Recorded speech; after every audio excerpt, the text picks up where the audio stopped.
On est parti. Bon, par rapport à la séance de la dernière fois, j'ai observé que vous avez peut-être besoin d'un petit rappel sur les stratégies gagnantes en maths. Parce qu'à chaque fois, notamment, pas que Gabriel, mais beaucoup d'entre vous, me posent des questions sur comment on fait pour gérer une épreuve. Et donc là, je vous ai fait un petit document qui va vous servir sur les stratégies gagnantes. Le premier point important, comme je vous le dis souvent, lorsque vous êtes en face d'un sujet type HEC, par exemple, c'est de bien lire le sujet pour l'analyser. L'analyser en diagonale en 5 minutes. J'ai un ami qui était avec moi à HEC, lui, il l'a analysé en 15 minutes. Il a eu 20 à toutes les épreuves de maths. Et lui, pendant ces 15 minutes, il faisait l'analyse de « Ok, là, je vais faire ça, et puis cette question-là, elle est liée à la question de la partie 2, et puis la partie 2, c'est lié à la question de la partie 3. » Bref, il arrivait à voir quelle était l'architecture du sujet pour savoir où est-ce qu'il allait marquer ses points. Bon, ça, ce n'est pas donné à tout le monde, donc moi, je ne vous demande pas de faire ça. Mais en 5 minutes, déjà, de repérer le type de sujet en face duquel on se trouve. Et donc, j'ai fait une typologie des sujets. Concrètement, comme je vous le dis souvent, le plus souvent, vous avez deux premières parties de sujets qui sont faisables. Exemple l'an dernier, en 2020, on faisait les deux premières parties, on avait 18 à peu près. Je crois que c'est Paul qui connaît bien les barèmes, mais en faisant rien que la partie 1, programme de première année, c'était 30% des points. Et pour avoir 20, il fallait avoir 50% des points. Donc autant vous dire qu'on avait déjà 12, 13, voire 14, rien qu'en faisant bien la partie 1. Deuxième type de sujet, ESSEC 2013. On va regarder tout à l'heure à quoi ça ressemble. Concrètement, ESSEC 2013, c'est un sujet fleuve, interminable, où c'est de l'analyse, vous allez avoir mal à la tête quand je vais vous l'insérer. Ça, typiquement, ce n'est pas la même stratégie qu'il faut adopter sur ce genre de sujet. Mais il faut quand même identifier ce type de sujet. Autre type de sujet que vous pouvez avoir, c'est les sujets où vous allez souffrir sur chaque question. Il y en a parfois. Donc, par exemple, HEC, je ne sais plus ce que j'ai mis, je vais mettre HEC 2010, où on souffre, HEC 2007, où on souffre aussi, la maths 1, que vous allez d'ailleurs faire en partie avec Stéphane. Vous avez HEC 2010, ça j'ai dit, 2007, 2003, oui, HEC 2003, donc celui-là aussi, on va essayer d'en faire quelques parties dans une prochaine séance. Donc HEC 2003, c'est de l'algèbre bilinéaire, je ne sais pas si certains d'entre vous l'ont fait, c'est de la souffrance à l'état pur, quoi. Bon, ça arrive. Mais là aussi, voilà, il faut connaître l'ennemi et après savoir s'adapter. Alors parfois, vous avez aussi, on l'a vu lors de notre dernière séance, des sujets où on ne peut pas ne pas comprendre le protocole ou une notion en jeu. Exemple, la dernière fois, c'était notre sujet HEC 96 où on avait un banquier. Si on ne comprenait pas cette histoire de banquier, concrètement, on avait 10, quoi. 10, 11, c'était dur d'avoir plus. Donc il fallait parfois, sur certains sujets, se plonger pendant un quart d'heure. Alors moi, c'était 45 minutes sur ce sujet. 45 minutes sur une notion, parce qu'on sait qu'elle est vitale. Dans les années 90, il y avait des sujets comme ça. C'est un peu moins le cas, mais on ne sait jamais. Typiquement, si vous avez un sujet comme le sujet qu'on a fait hier, sur la médiane, là, vous avez vu qu'il y a le niveau il s'élève brutalement quand il y a la notion de médiane qui intervient. Et donc voilà, il faut avoir une stratégie. Ça, c'est sur les sujets de type HEC. Les sujets de type EDEC, EM, là, c'est beaucoup plus simple comme stratégie, mais quand même, il faut le rappeler. Donc sur les sujets type EDEC, il faut faire les sujets dans l'ordre de préférence. Ne faites pas les sujets dans l'ordre. EDEC 2011, le premier exo, il était super dur. C'était un niveau parisienne. Il ne fallait pas le faire, il fallait le faire après. Ça, c'est le premier point. Donc parfois, vous commencerez par le problème. Et puis après, l'exo 2, et puis après l'exo 3, et puis après l'exo 1, par exemple. Autre élément important sur les sujets de type EDEC, il ne faut jamais bloquer plus de 5 minutes sur une question. J'ai fait l'erreur, moi j'ai eu 13 à l'EDEC, c'est un peu la honte, vous devriez me virer, parce que sur une question, j'ai bloqué pendant 3 quarts d'heure. Une question à la con, hein, que j'ai su faire juste après. Mais le moment venu, j'y arrivais pas. Et du coup, j'avais pas envie de passer. Alors que je savais faire tout le reste. Ça, c'est complètement absurde. Donc, et ça peut vous arriver d'être j'ai envie de faire cette question. Non. On ne bloque jamais plus de 5 minutes sur une question. Là aussi, on me pose tout le temps les questions. Oui, c'est quoi le barème de l'EM de telle année? Arrêtez de vous poser ces questions quand vous êtes dans l'épreuve. À un moment, juste on avance. Et l'objectif, c'est d'écrire le plus possible. Donc, sur les sujets EDEC, EM, normalement, pendant 4 heures, vous avez de quoi faire. Et si vous ne terminez pas, ce n'est pas grave. C'est rarement terminable, un sujet type EDEC, EM. Alors après, comment on définit sa stratégie? Donc là aussi, plusieurs stratégies. Donc c'est là où il n'y a pas qu'une seule stratégie. Ça va dépendre, vous, de vos qualités de la façon dont vous vous sentez le jour J. Mais concrètement, il y en a qui vont plutôt se dire « Moi, je vais me concentrer sur les questions de raisonnement et les questions à forte valeur ajoutée. Et dès qu'il y aura des sujets, des calculs trop lourds, je les évite. » Il y avait un étudiant comme ça, le major du concours en 2010. Il montrait sur un forum, c'était prépahec.org, je crois, à l'époque. Et il montrait tout ce qu'il avait fait. Et en fait, concrètement, dès qu'il y avait une question calculatoire, il mettait une croix. Il disait « Celle-là, je ne l'ai pas faite » quand on donnait la réponse. Parce qu'il se disait, effectivement, je ne sais pas si vous l'avez fait ce sujet, HEC 2010 S2, il y avait des gros calculs de densité et le risque d'erreur est élevé. Donc quand on est un étudiant plutôt qui sait bien raisonner, ce n'est pas là qu'on va faire la différence. Donc là, si vous faites partie de ce type d'étudiant, peut-être que parfois il faudra éviter de faire les calculs trop lourds. Autre exemple sur HEC 2013, où là, je vous avais souvent parlé d'Ava, qui elle n'aimait pas le calcul, et elle a eu 17 sur cette épreuve-là, en évitant les calculs trop lourds. Mais l'autre stratégie possible, c'est plutôt de se dire non, mais je vais quand même faire les questions calculatoires. Exemple, on l'a fait la semaine dernière, je crois. On a fait HEC 2013 sur la loi binomiale négative, et où là, le début était hyper calculatoire. Est-ce que certains l'ont fait ou pas? Qui l'a fait? En personne, ok, d'accord, merci. Il faut parfois faire quand même les sujets qu'on vous donne. Donc HEC 2013, je vous conseille quand même de faire le début pour vous entraîner en calcul. Et puis après, il y avait la partie 2 où là, on pouvait faire une ou deux questions pour se distinguer. C'est ce qu'a fait la major, qui elle avait fait bien les calculs. Et puis après, elle a fait les quelques questions sur, je sais plus, c'était sur les probabilités stochastiques. Enfin, il y avait des questions un peu à valeur ajoutée et elle s'est différenciée là-dessus. Une autre stratégie possible, c'est parfois de regarder si les parties sont indépendantes et puis de faire les parties dans l'ordre de préférence. Ça, c'est un peu risqué parce que généralement, comme on a gueulé les années passées quand les sujets étaient un peu trop dispersés en termes de difficulté, aujourd'hui, normalement, les sujets sont de difficulté progressive. Donc, vous pouvez normalement, la partie 1 est normalement plus simple que la partie 2, qui est normalement plus simple que la partie 3. Mais on ne sait jamais. Adaptez-vous. Si jamais vous vous rendez compte qu'il y a une partie que vous n'aimez pas, à un moment, vous avez le droit de la passer. Ce que vous pouvez faire aussi, c'est de définir un timing par partie pour bien gérer votre temps. Et puis l'autre conseil que je vous donne souvent et que je donne souvent à la fin, c'est de réserver les questions simples pour la toute fin. Parce que concrètement, à la toute fin, vous allez être crevé et vous n'arriverez pas à faire des questions trop dures. Donc là, il faut se réserver les petites questions de cours.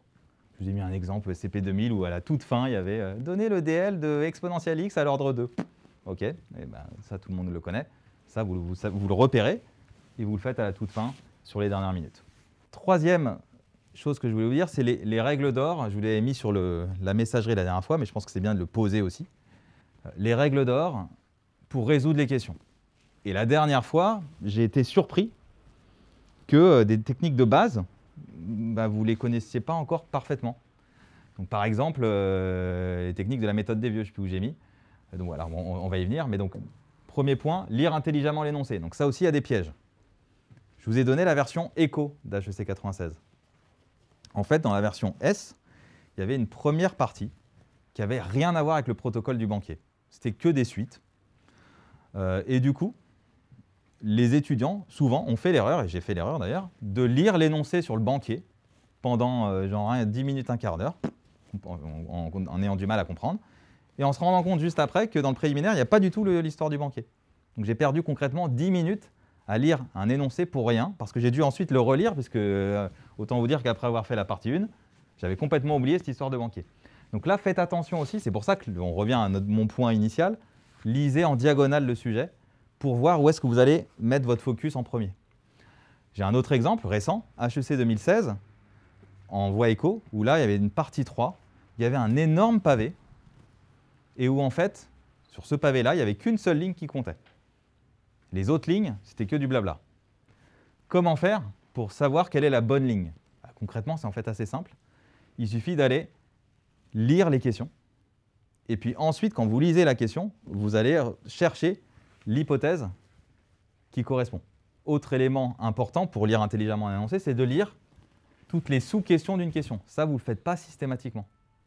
Quand on a une question 1, A, B, C, D, E, quand vous commencez la question 1A, regardez quand même en diagonale ce qui se passe en B, C, D, E. Parce que souvent, ça vous donne des idées. Exemple sur la médiane, où il y avait loi de Bernoulli qui nous permettait de comprendre la question difficile qu'on a faite la dernière fois. Autre question que vous devez vous poser, c'est quels sont les points de cours en jeu? Et les écrire. Si vous les connaissez par cœur, très bien, mais en fait, parfois, non.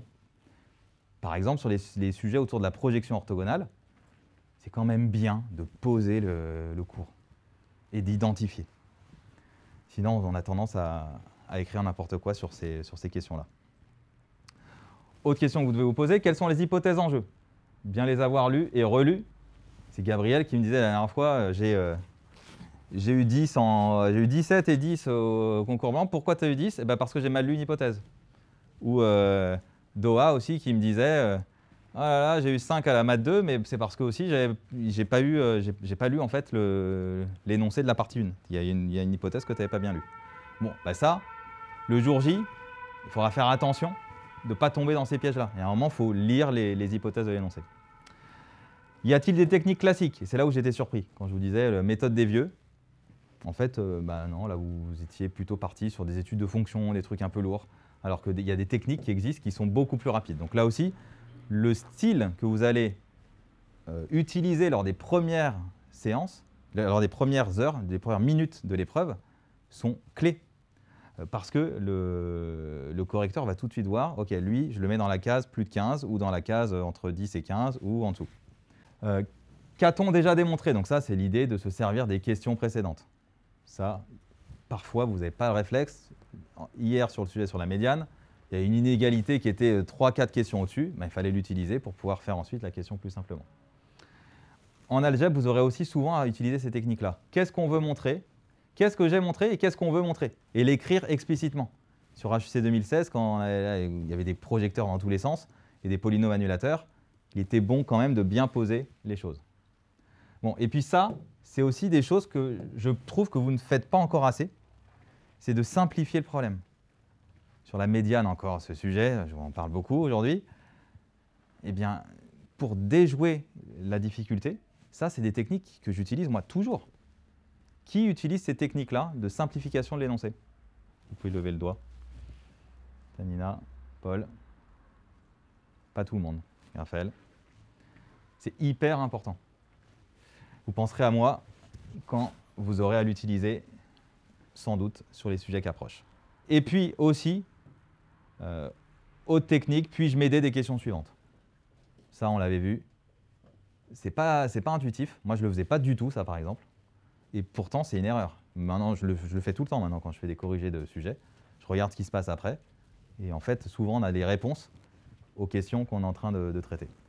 Quatrième partie, et ça, vous allez, j'espère, le relire et le relire encore à la veille des épreuves et juste avant les épreuves. C'est l'état d'esprit qu'il faut avoir au moment, enfin juste avant l'épreuve et pendant l'épreuve. Donc juste avant l'épreuve, là, moi, je vous conseille déjà de respirer et de visualiser, un peu comme le font les sportifs de haut niveau, notamment les golfeurs, qui avant de taper un coup, tout le temps visualisent le coup super qui va arriver en un coup dans le trou. Visualisez-vous de manière positive. Ne faites pas comme ces étudiants qui se disent « Ah, moi, de toute façon, je ne suis pas fait pour avoir HEC » ou de toute façon, j'ai toujours eu 5 en maths. Ce n'est pas comme ça, mentalement, qu'il faut se placer quand on est devant une épreuve. Et un bon exemple, c'est Djokovic, qui lui, comme, je ne sais pas si vous le savez, mais Djokovic, il a un problème avec le public. Il sent qu'il est moins apprécié que Nadal ou que Federer. Et bien en fait, sa technique, c'est de visualiser. Et donc il l'expliquait dans un article, je crois que c'était dans l'Équipe, où il expliquait qu'à chaque fois, plutôt que de visualiser un public hostile, il se dit que le public l'adore. Et donc il joue en se disant, voilà, ils sont en train de siffler, mais en fait ils sifflent l'adversaire, ils ne me sifflent pas moi. Et donc cette visualisation-là, essayez de l'appliquer aussi vous, en vous mettant toujours dans, voilà, méthode Coué. À un moment, non, je vais déchirer cette épreuve-là, elle est pour moi. J'ai bossé, j'ai fait ce qu'il fallait. Et donc, il n'y a pas de raison, je peux, et si c'est difficile pour tout le monde, donc je peux avoir 15 en faisant 4 questions. Et peut-être que le sujet sera tellement dur qu'en faisant 4 questions, on aura 15. Mais ne vous jugez pas, ne pensez pas au passé. Ne vous dites pas, j'ai toujours eu du mal sur les sujets de maths 2, par exemple. Non, ça, on évite d'avoir ce genre de pensée. Ne pensez pas au futur. Ne vous dites pas « Oh là là, j'aurai jamais HEC ». Non, pas pendant une épreuve en fait. Vous pouvez vous le dire après, vous pouvez vous le dire avant, même si c'est une erreur. Parce que je rejoins sur le premier point, visualisation. Chassez, en somme, chassez toutes les pensées négatives et essayez toujours d'être présent dans l'ici et maintenant, comme le dit sans doute Jean-Marc Sabatier, il a dû vous le dire. L'ici et maintenant, c'est clé le jour d'une épreuve. Alors après, il y a les sportifs de haut niveau qui, eux, un David Douillet, que vous connaissez peut-être, un champion de judo, qui lui, comparait un combat à un bon plat de pâtes. Eh bien, il faut aussi être parfois dans cet état d'esprit-là. Prendre du plaisir.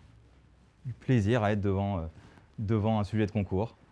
Ça, vous allez sans doute, pour certains, être dans cette configuration-là, où certaines questions vont vous énerver. Et donc, là, une règle d'or, ne jamais s'énerver sur une question. À un moment, on respire avec le ventre. J'espère que vous développez ces techniques-là. Qui sait respirer avec le ventre? Ça me fait plaisir. Je pense qu'il faut... Alors, je m'adresse notamment au cube et au bicarré. C'est hyper important. C'est-à-dire que quand il y a 3 années d'une vie qui se joue, voire 4 années, quand il y a 2 années, on se dit « Oh, c'est bon, j'ai encore une année au pire ». Mais quand on a 3 ou 4 années qui se jouent, il y a un moment où vous allez voir, il y a une petite adrénaline qui va venir, là, vous chatouillez dans la colonne vertébrale. Un moment pour gérer ça et être encore meilleur et se servir de ça. Il ne faut pas le supprimer, en fait. L'idée, c'est de s'en servir pour être encore meilleur. C'est ce que font tous les champions, en fait. Tous les champions, ils adorent, il y a ce dont je parle ici, le supplément d'âme. C'est-à-dire que le jour J, il faut être meilleur qu'à l'entraînement. Et les grands champions sont meilleurs le jour J qu'à l'entraînement. Donc là, je vais donner quelques exemples. Ce n'est pas des champions, c'est des champions de la prépa, on va dire. Gabin du courant, lui qui était à Ginette, qui était assez moyen en fait quand je l'avais en cours. Et puis le jour J, il a explosé tous ceux de la classe. Voilà, le jour J, il était meilleur. Sophia, elle aussi, hein, dont vous avez la photo ici dans le couloir. Sophia, elle, pareil, elle était dans les derniers à Saint-Louis. Et puis, elle a pété tous les scores dans toutes les matières. Et elle, c'était tempérament de feu. Hein. Tous les matins, pendant les révisions, elle allait courir 20 minutes. Et puis après, elle avait son programme. Elle était venue avec une valise de sujets pour me dire « Tu peux, Olivier, me faire dans l'ordre des sujets que je dois faire pendant 3 semaines ?» Elle est vraiment gros tempérament. Et le jour J, avec sa petite bouteille d'eau sucrée aussi, voilà, c'est là, alimentez-vous légèrement toutes les demi-heures. Parce que souvent, vous allez l'observer, au bout de 2 heures de sujet, on commence à fléchir. Je ne sais pas si vous avez obtenu, vous avez vu ça, mais au bout de 2 heures, oh, putain, les questions commencent à être un peu plus dures, on commence à être fatigué. Donc là, n'attendez pas 2 heures pour vous alimenter. Il y a un moment où on évite les fringales hein, et on s'alimente. Alors Sophia, elle a sa petite bouteille d'eau sucrée et elle prenait une petite gorgée comme ça de temps en temps. Prenez du plaisir et puis voilà, ce supplément d'âme. J'espère que vous l'aurez. Là, je ne peux pas vous dire qui l'aura. C'est l'inconnu. C'est ce qui fait aussi la beauté de la compétition. Ce que je peux juste vous dire, c'est qu'il y a des choses qui vont se passer. Il y en a qui vont être à la hauteur de l'événement, qui vont être au-dessus de l'événement. D'autres qui vont avoir peut-être pas être complètement à la hauteur de l'événement. Autant vous dire, moi je préfère qu'on soit tous à la hauteur de l'événement, mais je préfère vous le dire, il va se passer quelque chose. Donc concours, il faut être encore meilleur. Donc j'espère qu'on sera dans cette adrénaline-là avec vous.